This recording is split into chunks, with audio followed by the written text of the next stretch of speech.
You're watching the Free Press Journal live on YouTube. I'm Afrida Rahman Ali. On the 13th of June, Israel carried out a massive attack in Iran, targeting the country's nuclear facilities, ballistic missile sites, residences of its top generals, and more than a dozen nuclear scientists as well were targeted. The Israeli attack lasted for hours, and it's considered to be one of the heaviest military blow to the Islamic Republic of Iran since the revolution. Now, these hostilities have continued. Israel and Iran traded attacks late into Sunday night, that's last evening, as the 3 days of fighting has intensified on both sides despite international pleas from various quarters for de escalation. Iranians and Israelis are, of course, now bracing for further violence. I am now joined here on the program by Mr. Oli Goldberg, who is an independent political analyst joining us from Tel Aviv. Good evening, Ori. Thank you for joining us here on Free Press Journal. Thank you for having me. Let me tell my viewers here that Oli Goldberg holds a PhD in Middle Eastern Studies, specializes in Iranian affairs from Tel Aviv University. He's a former university professor and also a national security consultant who has authored seminal works on the intersection of religion and politics in Iran, Israel, and in the broader Middle East. So I want to begin by asking you, starting with what is making news today, about how Donald Trump has claimed that his intervention, his timely intervention, has halted an operation to eliminate Ayatollah Khomeini and thereby has averted a so-called catastrophic scenario.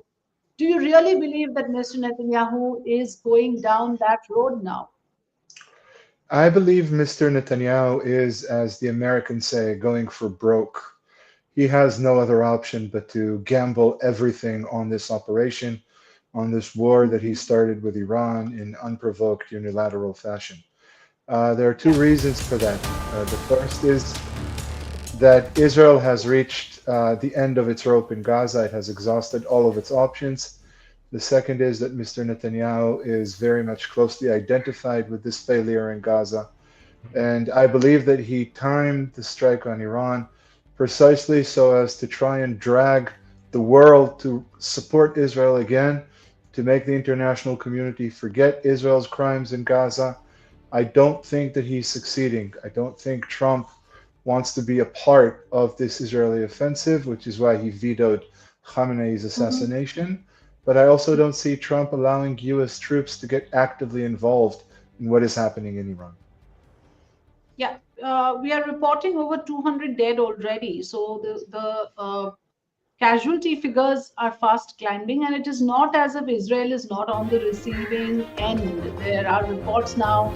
In fact, this is one of the reports that I'm running right now on screen to show the damage that your city, Tel Aviv, has suffered as well. Rubble and wreckage seen across Tel Aviv after fresh missile strikes. So, as a citizen, as an observer, right now, what are your biggest concerns? Because one has to understand this, that what are the options really for Iran? It cannot just opt for a surrender of its nuclear program. It has to fight back. Do you see any other option or a way out of this other than I, continued hostility in this manner? I do, and that option is international pressure applied by, for example, the leaders of the G7 who are convening for their annual summit, but through other venues as well. I believe nobody wants a broad Middle Eastern war. I think neither side can win this war. Israel has no end game and no clear strategy. It's simply hitting where it can hit. Iran can't win this war, I think. It can perhaps fight a war of attrition, but I doubt it can win this war. And again, how would one even define an Iranian victory? I believe that the only solution, the only way of moving forward, has to go through a third party, perhaps under the auspices of this nuclear agreement that Iran was close to signing with the United States and the rest of the international community. That's interesting. You're looking at it from an optimistic perspective that there is much that the world can do, that other world leaders can do. Let's not forget, already there have been several appeals for de-escalation. But here is someone like Netanyahu, and I'll put out that soundbite for you, where he says categorically that this has to go on, and it will go on for as Israel long as it launched takes. Operation for rising line, the nuclear program to targeting be military destroyed. operations Listen in. to roll back the Iranian threat to Israel's very survival. This operation will continue. Okay, let me play from. Operation to roll back the Iranian threat to Israel's very survival. This operation will continue for as many days as it takes to remove this threat. For decades, the tyrants of Tehran have brazenly, openly called for Israel's destruction. They've backed up their genocidal rhetoric with a program to develop nuclear weapons. In recent years, Iran has produced enough highly enriched uranium for 9 atom bombs. 9. In recent months, Iran has taken steps that it has never taken before, steps to weaponize this enriched uranium. And if not stopped, Iran could produce a nuclear weapon in a very short time. It could be a year, it could be within a few months, less than a year. This is a clear and present danger to Israel's very survival. 80 years ago, the Jewish people were the victims of a Holocaust perpetrated by the Nazi regime. Today, the Jewish state refuses to be a victim of a nuclear Holocaust perpetrated by the Iranian regime. Now, as Prime Minister, I've made it clear time and again, Israel will never allow those who call for our annihilation to develop the means to achieve that goal. Tonight, Israel backs those words with action. We struck at the heart of your. So, it's very clear, like I said, that there is this concerted effort now, and there's this messaging that after what, and the Holocaust reference, Mr. Goldberg, is brought time and again, perhaps to whip up sentiments, to create that sort of a mindset. And Israel continues to argue that Iran's nuclear and ballistic missile programs are an existential threat to Israel. And therefore, these attacks are justified, and therefore, this must continue till the stated objective is achieved. The Holocaust reference, if you'll allow me to get personal for a second, is, I think, shameful. And the fact that Prime Minister Netanyahu brings it up and supposes, he also in that same statement brought up divine promises and biblical references. If he supposes that these references provide Israel with the right to attack a sovereign country in stark violation of all of its international commitments, then I believe he's going to be unpleasantly surprised. Even if he is allowed to run rampant for the next day, 2 days, 3 days, week, I don't see this developing into a war of attrition. The risk is just too great for the rest of the world. I will say that, again, Prime Minister Netanyahu is talking about the end of the threat, but he has no real way of defining the end of the threat. Because the threat is speculative to begin with, but also because Israel lacks the capability to penetrate the bunkers in which Iran's fissionable material is held, because the Iranian nuclear program is located all around the country, and because so far Israel has yet to make a significant achievement in its attacks on Iran's nuclear sites. Also, the Prime Minister Netanyahu has wildly oscillated over the past several days. He's also talked about regime change. He's also talked about eliminating the Ayatollah regime, as he calls it. Israel does not have an end game. This sort of statement from Netanyahu that harks on the familiar tropes like the Holocaust and divine promises, all it is meant to do is stir up fervor, and I think this is the prize Netanyahu is hoping for. He is hoping to regain the support of the world despite Israel's criminal behavior in Gaza. He's hoping to line up the world behind him. So far as I can tell, this isn't happening. Very interesting how you put it, and that is a fair, I would say, analysis of the situation. You're saying there is no end game for Netanyahu. He wants this to be on.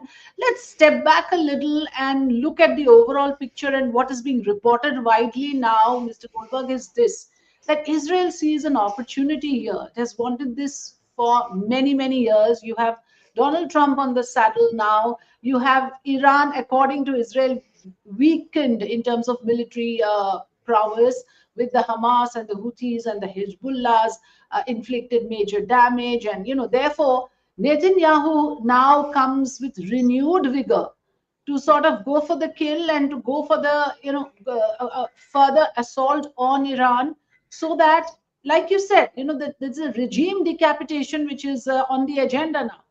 There's nothing less than that he is put out even publicly.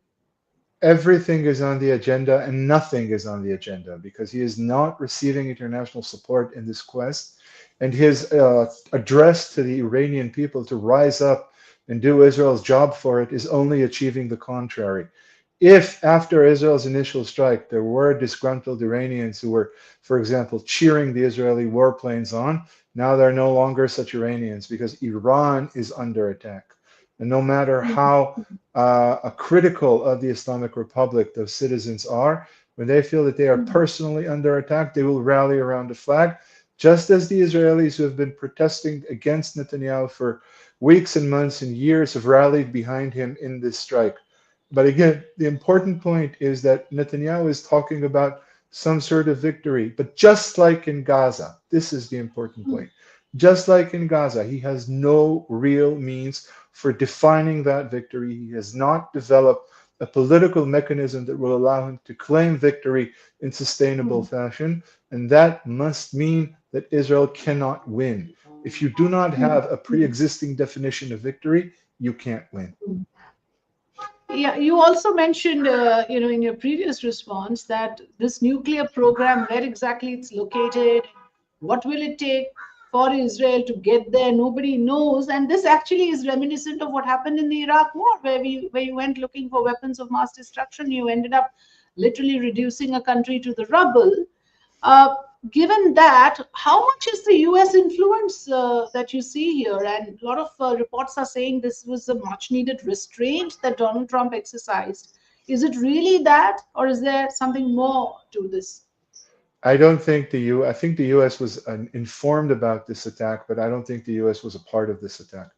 I think Trump waited on the sidelines to see whether this attack would be successful. Had Israel been successful over the first day or the first 2 days in, I don't know, eliminating the Islamic Republic or decapitating the nuclear program, Trump would have signed on eagerly. But the truth is, the longer time passes, the less effective Israeli offensive efforts become, despite Israel's dominance in the skies over Iran.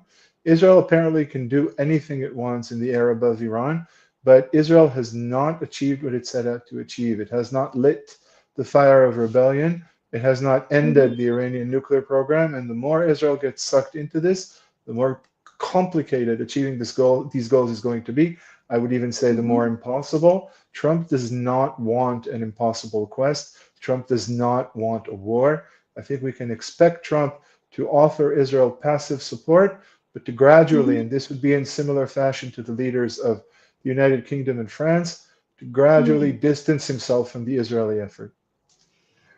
Okay, you say that, but there are a lot of contrarian views here, isn't it? I mean, there are a lot of experts who also believe that, of course, let's talk about how Pakistan has reacted to this, saying, apparently, again, quoting Iranian sources, that they have decided to support Iran and will support them with nukes if required, should there be a situation of that nature. And then we know how the other Middle Eastern countries obligated to the United States would not like to jeopardize relations there. It seems the battle lines are drawn here in terms of the countries in the neighborhood are so bitterly divided, Mr. Goldberg. Well, yes, but also no, because the countries of the Middle East and the countries of the Gulf were also experiencing a pretty intense period of rapprochement with Iran, and relations between the Gulf kingdoms and Iran were as good as they have been in a long time. And there was a general sense that should a nuclear agreement be signed, then reality in the Middle East would become sustainable for the foreseeable future. Israel, of course, was also threatened by that prospect, because Israel now prospers when it pursues a forever war. Israel thrives on tension. Other countries in the Middle East did not seek tension as the potential for thriving and for prosperity. Israel was nonplussed by the potential of an agreement between Iran and the United States, and Israel did everything it could to subvert that agreement. I believe, and I think Donald Trump continues to say this as he speaks from the White House, that he still wants a deal, even if this is a deal that might be difficult for the Iranians to swallow. Additionally, from what I understand, the Iranians have already said that they are willing to re-enter negotiations but their single condition is that Israel cease its attacks. I, for one, think that's a very legitimate request, and I don't really see how the international community can remain indifferent to it. Yeah. Yeah, I mean, but then what are the chances that Mr. Netanyahu is listening? I mean, for any reasonable person, perhaps what you're saying may be acceptable, but that is not what Mr. Netanyahu is committed to at this point of time. Do you really see him backing out of this? Mr. Netanyahu is walking a tightrope. The Israeli general population can take 2, 3, 4 days, a week of sleepless nights and complete paralysis, not being able to leave the country. I don't think that they can take much more. And if this war continues, if the images that we're seeing from around the country, images that to Israeli eyes are reminiscent of what Israel has been doing in Gaza, if these images persist, I don't think the tide will necessarily turn against Mr. Netanyahu, but I think that his great revelation, his gusto about one of the greatest military operations in history, I think that will fade and turn sour. And in that case, Mr. Netanyahu will be on the receiving end. Yeah. For Iran, as I mentioned earlier, Mr. Goldberg, I mean, the choices look tough, isn't it? I mean, if it is in a difficult position, if it walks away from talks and it launches more attacks, there will be further Israeli strikes that would plunge the region into further uncertainty. If Tehran accepts the US deal under duress, even that sounds like a humiliating surrender. Which way do you think, if you were to advise Iran, how do you think they should initiate any sort of de-escalation, if at all? I think that we will see continued tit for tat. We will see Iranian fire for a few days more. But I think Iran has already signaled its desire for de-escalation. This is the time for diplomats. This is the time to work out a face-saving ritual/compromise that will allow everyone to walk away with at least some of what they wanted to receive. But, and I say this as an Israeli, it's also time to rein in Israel. The world doesn't care about the Palestinians, sadly. Israel has been decimating Gaza for going on 2 years and has been abusing the West Bank for much longer. And the world has not done anything to actively stop Israel. But in the case of Iran, I think the world is much more sensitive and much more willing to entertain creative notions of reining Israel in. This will be the test for the international community. If it manages to make Israel stop feeling like it can do whatever it wants without paying any sort of price, then the situation in the Middle East will have changed permanently. So this existential threat, this last question to you, this whole argument around existential threat that is being built by Mr. Netanyahu and how he justifies this assault, how would you, if you are to debunk that argument, how would you say, because I was hearing a professor, an Israeli professor, in fact, from Oxford, who said that if at all there is any existential threat, it is to Iran, not to Israel. And he went to great lengths to explain that. But I want to understand your perspective. How will you counter the argument of existential threat for Israel, which Netanyahu so passionately has been talking about?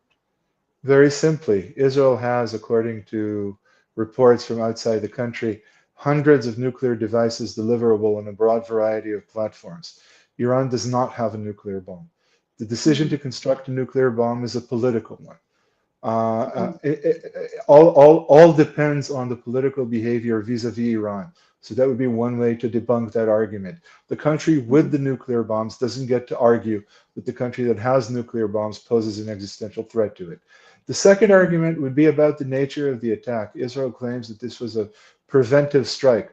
If this was a preventive strike, how could it have been planned, as Israeli sources have been boasting, for more than a year? And obviously, this was planned over a long time. There's nothing preemptive about it. Preemptive strikes necessitate a modicum of urgency or of an emergency. If this was planned for over a year, this is a premeditated strike, and it is a unilateral, unprovoked premeditated strike in very direct contrast to just about all of Israel's obligations under international law. Right. Thank you so much, Oli Goldberg, for joining us, for sharing your views. And we, of course, come out wiser from this conversation. For all your insights, thanks very much for joining us. Thank you very much for having me. My pleasure. Well, we'll continue to have these conversations with experts, but let me, for the sake of our viewers, recap a few important things that was just spoken about how this entire agenda that is being spelled out by Mr. Netanyahu is one that is flawed at every level. And you heard an Israeli political analyst saying that this is in the context of the 13 June strikes that Israel carried out, massive strikes in Iran targeting the country's nuclear facilities, also targeting so-called ballistic missile sites, residences of its top generals, also several nuclear scientists eliminated. The Israeli attack lasted for hours. It is said to be the heaviest military blow to the country so far. And Israel says it has long wanted to do this. The decks are clear, according to Netanyahu, after the Hamas, the Houthi, the so-called axis of evil from the Israeli perspective is weakened because of the damage that it inflicted on the Hamas, the Houthis, and the Hezbollah, and therefore now decks are clear for Mr. Netanyahu to go for Iran, who it believes has been perpetuating war, or rather perpetuating hostilities through these proxies, again, to use a term that has been thrown around a lot. What I also want to highlight here is that there have been damage inflicted on both sides. I will leave my viewers with some of the pictures that we've got of the damages inflicted on Tel Aviv. And on both sides, in fact, what we see is that these missile strikes, these are strikes conducted by Iran that has also caused severe damage in Israel. The common people are not in support, according to what we just heard, are not in support for this continuing war that we've been witnessing. The missile exchanges between Iran and Israel is hugely disruptive for the regular citizens, and there has been no peace with these kind of hostilities going on now for the third day in a row. All these footage, the entire footage that we are sourcing from AFP shows that Iran launched a huge missile attack as well in retaliation to the Friday's attack. And Mr. Netanyahu has again very emphatically stated that this is going to continue, this operation is going to continue till they achieve their stated objective of annihilating Iran's nuclear program, which itself is something that many experts believe is an objective that can never be achieved conclusively. So it is just a rhetoric that Mr. Netanyahu is resorting to. Very survival. This operation will continue for as many days as it takes to remove this threat. For decades, the tyrants of Tehran have brazenly, openly called for Israel's destruction. They've backed up their genocidal rhetoric with a program to develop nuclear weapons. In recent years, Iran has produced enough highly enriched uranium for 9 atom bombs. 9. In recent months, Iran has taken steps that it has never taken before, steps to weaponize this enriched uranium. And if not stopped, Iran could produce a nuclear weapon in a very short time. It could be a year, it could be within a few months, less than a year. This is a clear and present danger to Israel's very survival. 80 years ago, the Jewish people were the victims of a Holocaust perpetrated by the Nazi regime. Today, the Jewish state refuses to be a victim of a nuclear Holocaust perpetrated by the Iranian regime. Now, as Prime Minister, I've made it clear time and again, Israel will never allow those who call for our annihilation to develop the means to achieve that goal. Tonight, Israel backs those words with action. We struck at the heart of Iran's nuclear enrichment program. We struck at the heart of Iran's nuclear weaponization program. We targeted Iran's main enrichment facility in Natanz. We targeted Iran's leading nuclear scientists working on the Iranian bomb. We also struck at the heart of Iran's ballistic missile program. Last year, Iran fired 300 ballistic missiles at Israel. Each of these missiles carries a ton of explosives and threatens the lives of hundreds of people. Soon, those missiles could carry a nuclear payload, threatening the lives not of hundreds, but of millions. Iran is gearing up to produce 10,000s of those ballistic missiles within 3 years. Now just imagine 10,000 tons of TNT landing on a country the size of New Jersey. This is an intolerable threat. It too must be stopped. Iran is now working on what it calls the new plan to destroy Israel. You see, the old plan failed. Iran and its proxies tried to encircle Israel with a ring of fire and to attack us with the horrible attack of October 7th.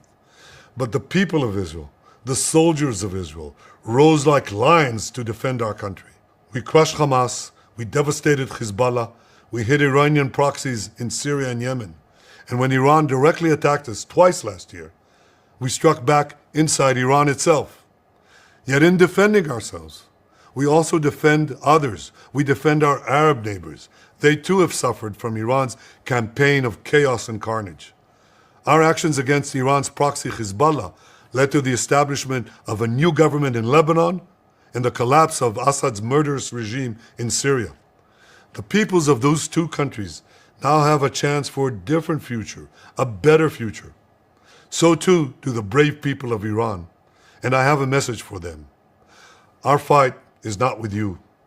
Our fight is with the brutal dictatorship that has oppressed you for 46 years.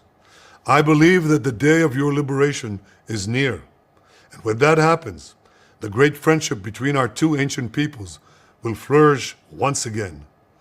I want to assure the civilized world, we will not let the world's most dangerous regime get the world's most dangerous weapons. And Iran plans to give those weapons, nuclear weapons, to its terrorist proxies. That would make the nightmare of nuclear terrorism all too real. The increasing range of Iran's ballistic missiles would bring that nuclear nightmare to the cities of Europe and eventually to America. Remember, Iran calls Israel the small Satan. It calls America the great Satan. And this is why for decades, it's led millions in the chants of death to Israel and death to America. Today, Israel is responding to those genocidal calls with action and with a call of our own. Long live Israel and long live America. Our action will help make the world a much safer place. I want to thank President Trump for his leadership in confronting Iran's nuclear weapons program. He has made clear time and again that Iran cannot have a nuclear enrichment program. Today, it is clear that Iran is just buying for time. It refuses to agree to this basic requirement of peaceful nations. That is why we have no choice but to act, and act now. The hardest decision any leader has to make is to thwart a danger before it is fully materialized. Nearly a century ago, facing the Nazis, a generation of leaders failed to act in time. They were paralyzed by the horrors of World War I. They were determined to avoid war at all costs, and they got the worst war ever. They adopted a policy of appeasement. They closed their eyes and ears to all the warning signs. That failure to act resulted in World War II, the deadliest war in history. It claimed the lives of 60 million, including 6 million Jews, a third of my people. After that war, the Jewish people and the Jewish state vowed, never again. Well, never again is now. Today, Israel has shown that we have learned the lessons of history. When enemies vow to destroy you, believe them. When enemies build weapons of mass death, stop them. As the Bible teaches us, when someone comes to kill you, rise and act first. This is exactly what Israel has done today. We have risen like lions to defend ourselves. Over 3,000 years ago, Moses gave the people of Israel a message that has steeled their resolve ever since. Be strong and courageous, he said. Today, our strong and courageous soldiers and people stand together to defend ourselves against those who seek our destruction. And by defending ourselves, we defend many others and we roll back a murderous tyranny. Generations from now, history will record that our generation stood its ground, acted in time, and secured our common future. May God bless Israel. May God bless the forces of civilization everywhere. Thank you.